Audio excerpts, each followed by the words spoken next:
sandwich and opened the paper. This wasn't only about orientating herself in a strange place. If, as her injuries suggested, she had been in some sort of accident, it might have been reported in the local press. She leafed through the pages. The story hadn't made today's edition, anyway. Trying not to be disappointed, she put aside the paper and started another sandwich. People steadily crossed the yard carrying things that gave them a reason for being there. Shopping, briefcases, musical instruments, library books, city maps or rucksacks, going about their lives in a way that made her envious. Seated here, watching them come and go, secure in their lives, Rose knew she was about to be overwhelmed by a tidal wave of self-pity. She had nowhere to go except that hostel. "Shape up," she told herself. It was stupid to let negative thoughts take over. Hadn't everyone said her memory would soon be restored? They'd come across amnesia before. It wasn't all that uncommon. Even so, she couldn't suppress these panicky feelings of what might be revealed about her hidden life.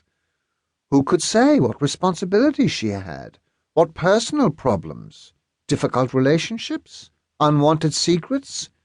In some ways it might be better to remain ignorant.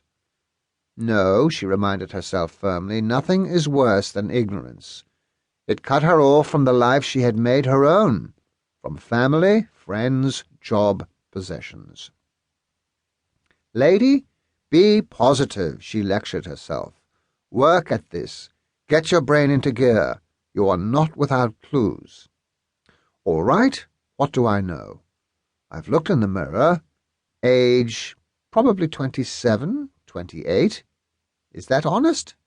Say around 30, then. Clothes, casual but not cheap. The shoes are quality trainers and reasonably new. The belt is real leather. The discarded jeans were by Levi Strauss. My hair, dark brown and natural, fashionably short, trimmed close at the sides and back, has obviously been cut by someone who knows what to do with a pair of scissors. As for my face, well, they said at the hospital that I wasn't wearing makeup when I was brought in, but it doesn't look neglected to me. You don't get eyebrows as finely shaped as these without some work with the tweezers. My skin looks and feels well treated, smooth to the touch, as if used to a moisturizer. The hands, well, several of my fingernails were damaged in the accident, though I did my best to repair them with scissors and nail file borrowed from one of the nurses, but the others are in good shape. They haven't been chewed down or neglected. I'm interested to find that I don't paint my fingernails or toenails, and that in itself must say something about me. No jewellery, apparently, unless someone took it off me. There isn't the faintest mark of a wedding ring, is there? Rose felt the finger again. This was the horror of amnesia, not being certain of something as fundamental as knowing if she was married. The injuries told some kind of story, too.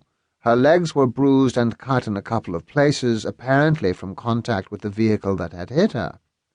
The broken ribs and the concussion and the state of her clothes seemed to confirm that she'd been knocked down, but it must have been a glancing contact or the injuries would have been more serious. The likeliest conclusion was that she'd been crossing a road and the driver had spotted her just too late to swerve. It was improbable that she'd been riding in another vehicle, or there would surely have been whiplash injuries or some damage to her face. She walked the canal towpath for an hour before returning to the hostel, where she found a policewoman waiting. A no-frills policewoman with eyes about as warm as the silver buttons on her uniform. "I won't keep you long. Just following up on the report we had. You are the woman who was brought into the Hinton clinic?" "So I'm told." "Then you haven't got your memory back?" "No." "So you still don't know your name?"